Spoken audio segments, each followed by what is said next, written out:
Hola amigos, it's Richie Rich back yet again, and as you can see I'm wearing my richmanz Mark III vest because I ain't gonna lie, CDMX right now is muy caliente. Oh, but yes, in this video I'm gonna be talking about the importance of traveling. Be sure to check this out.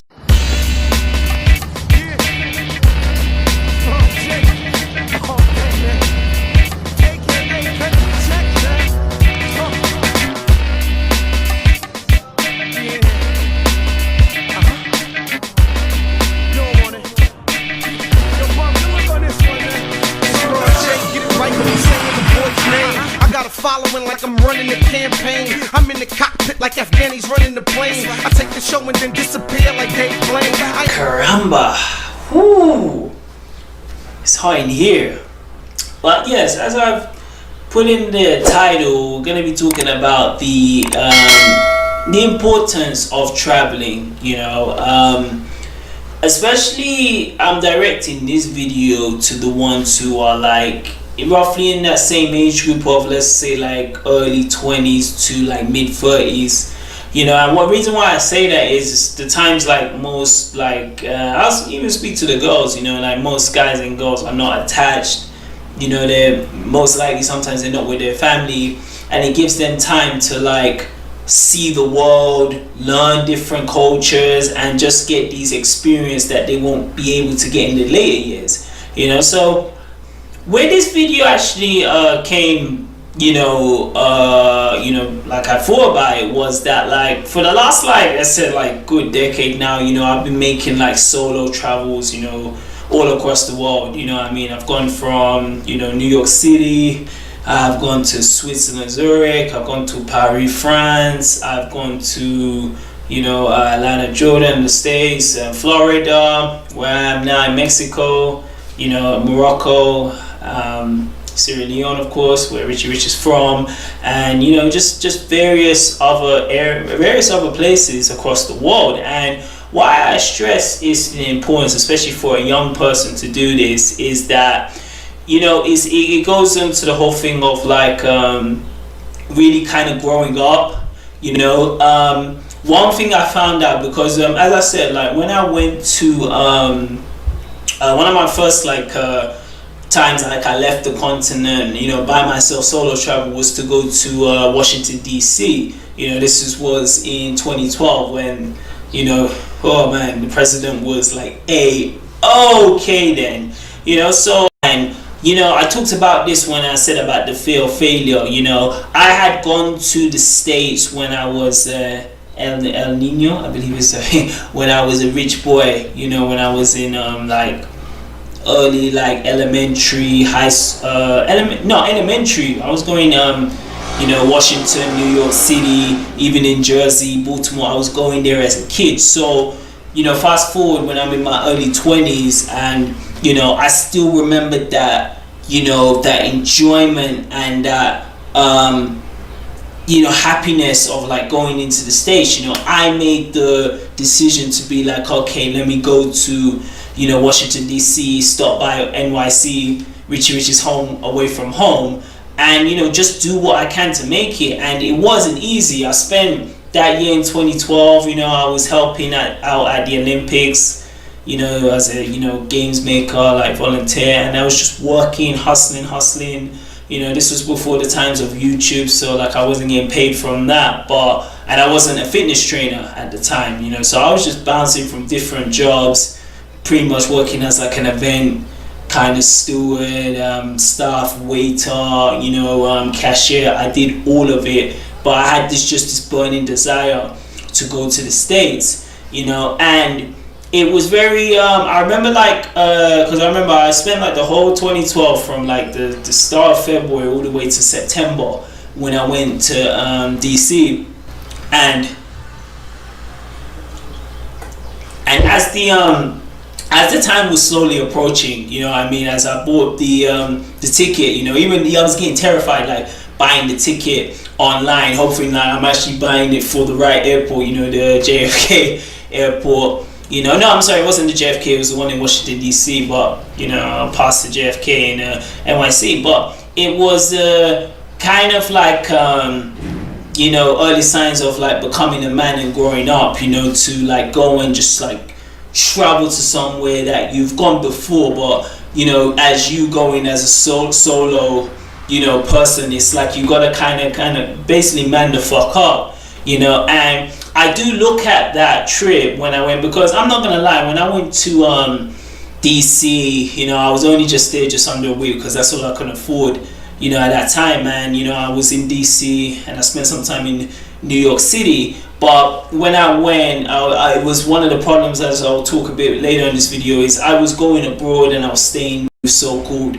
toxic family members who, they have this kind of idea of what they want you to do when you come there. Whereas where I really love it now, like I'm here now, is like I can go, I can explore, I'm my own boss, you know, my own place, you know, I can do what the fuck I want, you know. But if we go back down memory lane, like almost like 9 years, almost like a decade ago, you know, I didn't have that luxury. You know, I was still on the early stage of the grind. You know, I wasn't in fitness, wasn't doing YouTube, didn't have my brand. You know, like I wasn't like at that point where I could be, you know, like as I talked with like my man X about status, there was no status. There was no rich team. You know, so you know, I had to eat like a lot of shit, you know, not just even at the job was, but with family. So I remember when I came DC and I was with my this will.i.am lookalike black-eyed weed cousin, you know, and I had to basically follow him everywhere he went. If he said like, oh, we're gonna go to my friend's graduation, you know, I would be there in their place, and what could I say? You know what I mean? I just would just shrug my shoulders like, whatever. You know, but here's the importance of that, you know, as I'm talking about the importance of traveling. Because I went there, I took that risk to be like, no, I really want to be in the States right now, you know, UK sucks and it's always going to be like that. Let me go see let me go see like the sunset from another side, or, you know what I mean? So when I went there, even though things didn't go according to my plan, I still had that you know, imagery of like how New York City is, you know, as an adult, you know, opposed to when I was a kid. Still have that imagery of like going to the White House, you know, even though I had to bear it with that bitch ass cousin, you know, it's like I was able to kind of experience, so okay, cool, I'm not in Europe now, I'm walking, you know, on my own feet, even if it's with this jackass. But you know, this is like, even though this didn't go to plan, I know there will be another time I'll be in the States. And then fast forward to like 2 years ago, I end up doing that. You know, I went to Florida, I went to Orlando, I went to Miami, I went to Atlanta, you know, because of that early experience in 2012.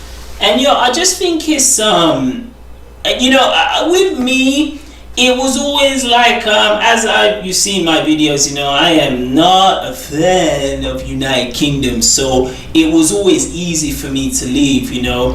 Where I got stuck in like a recurring pattern was every time I would leave the UK and just be like, bon voyage, adios, sayonara, you know, any type of way you can say goodbye, I tried to do that. I would get abroad and it's like I didn't have like a financial kind of steady income coming in, you know what I mean? Because in the UK, because I distaste that place so bad, you know, I was just jumping from job to job to job until I got into like fitness, until I, you know, became like a fitness trainer and gym instructor, where I knew I could use those skills like in Canada, in the States, or even where I am now, Mexico City, you know. So like there was a lot of times like you know, I had to bear like a lot of pain, you know, like after like I came from New York City, I had to spend like a good 2 years in UK of just like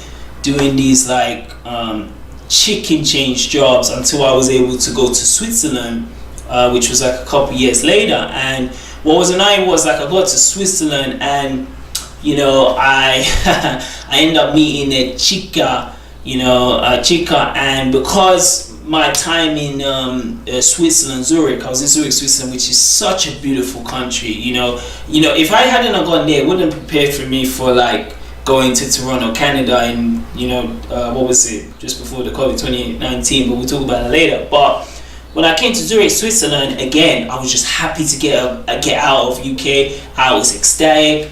I found this girl, and I thought like, okay, and that's when it started to play in my mind, like, man, I'm seeing beautiful girls that are not in the UK, because I don't really deal with UK chicks like that. But like when I met this girl, and she was so exotic, and it was so different to anything that I've been in contact with before, I was like, man, like if there's any way like I can try find a way, I would even move to Switzerland at that time, because I really dug that girl, but what happened?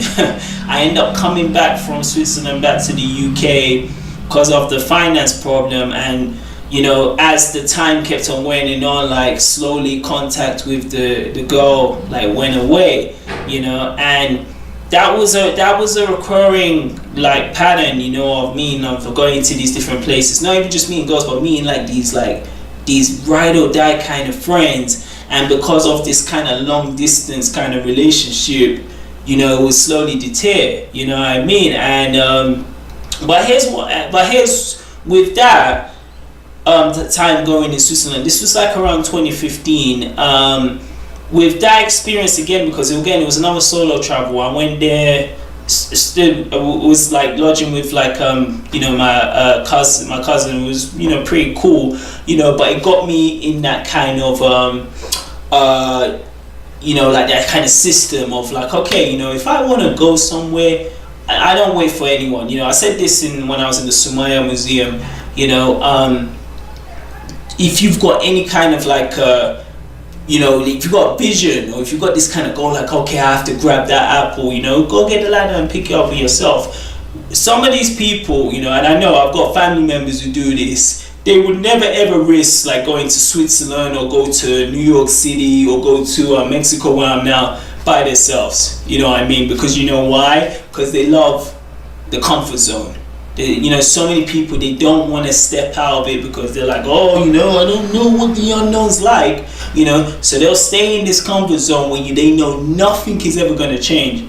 Shout out to David Goggins. He talked about this, of like, there's people who will just stay the same, they won't grow, will never ever go through the evolution process, and they're the ones who will criticize the guys, such as myself, because, I believe I'm courageous doing this, who are like kind of following their dreams, doing what they want to do in the short time we have on this planet, so when I got to Switzerland, just like, when I went to America, by myself, in these like early 20s ages, it really started to harden me more. I was like, bruv, like, if I've got to go to Timbuktu, I can go there by myself, I know how to order a ticket, I got my passport, it's a Sierra Leone passport, and that's a UK passport.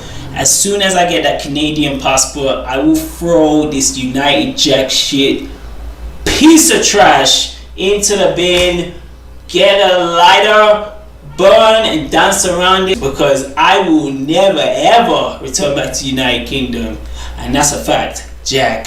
Once I got to Switzerland, then there was the opportunity to go to Canada. If you've checked like some of my short videos, I was in Canada the same year I was in Switzerland. So when I had to, that hot Swiss chick that I left in Switzerland, I had to kind of just forget about that, and I said, okay, Canada's the new goal. So I ended up going there like 5-6 months after I was in Switzerland, solo travel, just booked a ticket from like GBK to YYZ, GB Great Britain, wherever it is, but to YYZ airport, and again it was the same kind of formula.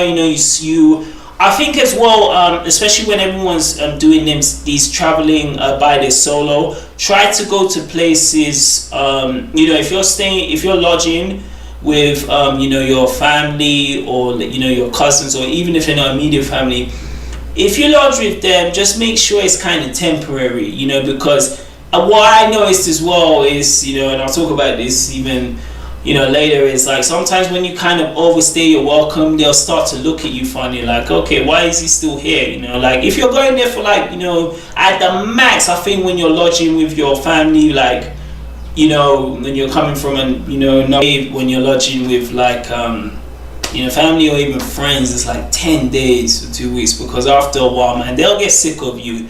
You just start to see the body language start to change, you know what I mean? Like they'll kind of wait for you to F up, like even the toilet seat up and say, oh, it's the Londoner who did that, you know what I mean?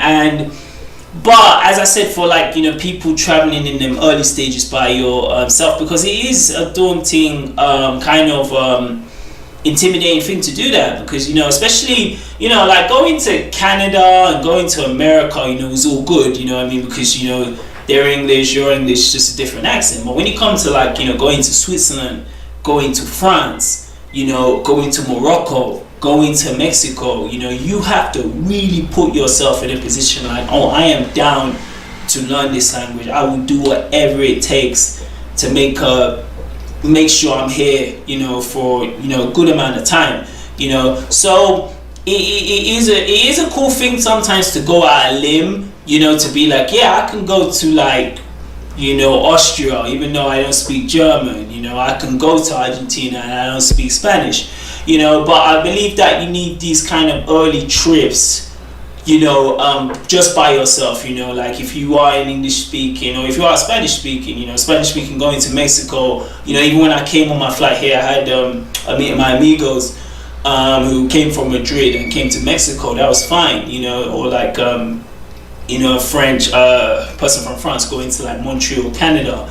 That's fine, but I just feel like as someone who's going to solo travel, you need to go to somewhere where somewhere you can get comfortable first, then you can move on, then you can make these moves such as this. Me who does this, my español is poquito, because I've learned, but like when I came here, I didn't know jack shit. So, but again, because of all these earlier travels, it's gotten me ready for this.